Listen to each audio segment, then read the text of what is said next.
Hello everyone, আসসালামু আলাইকুম। কাছেও দূরে, দেশ ও দেশের বাইরে যে যেখান থেকে দেখতেছেন, আশা করি সবাই ভালো আছেন। আমিও ভালো আছি, আপনাদের দোয়া আলহামদুলিল্লাহ। চলে আসলাম নতুন আরেকটি ভিডিও নিয়ে। প্লিজ ভালো লাগলে লাইক কমেন্ট শেয়ার করে পাশে থাকবেন। আজকে আপনাদের সাথে একটা গল্প শেয়ার করি। মাওলানা জালালউদ্দিন রুমি, আপনারা নিশ্চয়ই শুনেছেন ওনার নাম। উনি একবার জঙ্গল দিয়ে হাঁটছিলেন, সেখানে দেখলেন একটা মোটা সোটা তিতির পাখি। তিনি তাকে ধরলেন এবং ভাবলেন সে এটা কিভাবে খাবে, কি আগুনে ঝলসে খাবে নাকি রান্না করে খাবে। তিতির পাখিটি বুঝতে পারলো যে তাকে খাওয়ার প্ল্যান করছে। তিতির পাখি তাকে লক্ষ্য করে বলে উঠলেন, মাওলানা, আপনি তো চিন্তা করছেন যে আমাকে খাবেন, কিভাবে খাবেন সেটা নিশ্চয়ই প্ল্যান করছেন।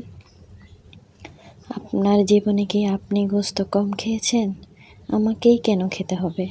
বরং আমাকে ছেড়ে দেন, আমি আপনাকে 3টি ভালো উপদেশ দেব। রুমি চিন্তা করলেন, ভালোই তো উপদেশ দাও তাহলে। বলে, আমাকে ছেড়ে দিতে হবে, তারপর উপদেশ দেব। তো মাওলানা বললেন, তোমাকে ছেড়ে দিলে তো তুমি চলে যাবে। পাখি উত্তর দিল, বলে, তাহলে একটা ধরে রাখা অবস্থায় দিই, তারপর ছেড়ে দিলে আর 2টা দিব, ঠিক আছে? তো মাওলানা বললেন, ভালো তো, দেখ তাহলে উপদেশ একটা শুনি। তো ঠিক আছে, দাও।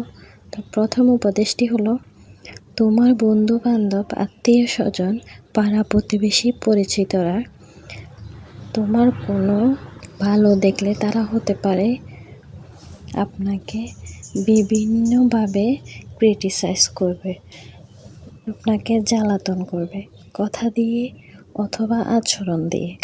আপনি ওইদিকে একবারে ভ্রূক্ষেপ করবেন না।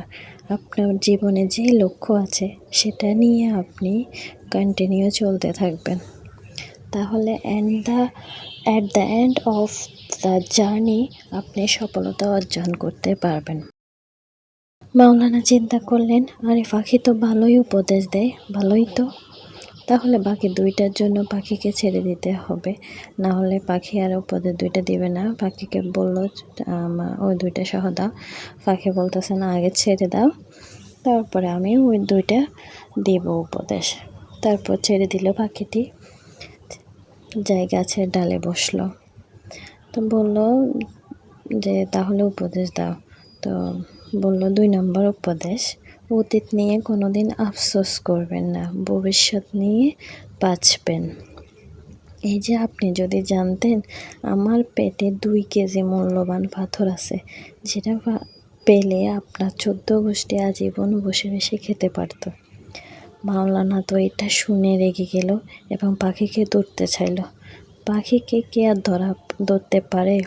সে এই ডাল থেকে এই ডালে, এই ডাল থেকে এই ডালে যেতে লাগলো। মাওলানা যখন ক্লান্ত হয়ে গেল, তখন তিতির পাখি বলল, আপনাকে যে আমি উপদেশ দিলাম, আপনি তো সেটাই ভুলেই গেলেন। আমি না আপনাকে অতীত নিয়ে চিন্তা করতে মানা করছি, আপনি তো অতীত নিয়ে পড়ে আছেন। আমাকে ছেড়ে দিয়েছেন, আপনি কি আমাকে ধরতে পারবেন?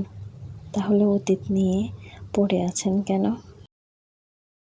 বলছে, ঠিক আছে, তাহলে 3 নম্বর উপদেশ দাও। তো পাখিটি 3 নম্বর উপদেশটা দিল। 3 নম্বর উপদেশ হলো, যিনি আপনার উপদেশ শুনতে চান না তাকে উপদেশ দিয়েন না। তো মাওলানা গল্পটি তো আপনারা শুনলেন। আমার কাছে খুবই ভালো লেগেছে মাওলানার জীবন থেকে নিয়ে এই গল্পটি। আমরাও এই উপদেশগুলো নিশ্চয়ই মেনে চলব। আর আপনাদের কেমন লেগেছে এই গল্পটি অবশ্যই জানাবেন। তা আজকে আপনাদের সাথে আমি আমার গল্প টুকটাক ডেইলি ব্লগটা শেয়ার করলাম, কেমন লেগেছে সেটাও জানাবেন। এখানে আমাদের ক্ষেতের বরবটি দেখছেন, এগুলা সব আমাদের নিজেদের ক্ষেতের বরবটি। এগুলা বিক্রি করার জন্য প্রস্তুত করা হচ্ছে। আমাদের কাজের অনেকগুলো মানুষ আসলে উনি। তো এইদিকে আমার কাজ পানি সন্ধ্যাবেলায় খাইলাম একটু, তারপরে একটু বসলাম আমার ননদের সাথে, ওর কিছু পরীক্ষার কাগজ কেটে দিচ্ছিলাম। ফার্স্ট টাইম কাটতেছি, খুবই ভালো লাগতেছিল। তো আজকে এই পর্যন্ত, আল্লাহ হাফেজ, আসসালামু আলাইকুম।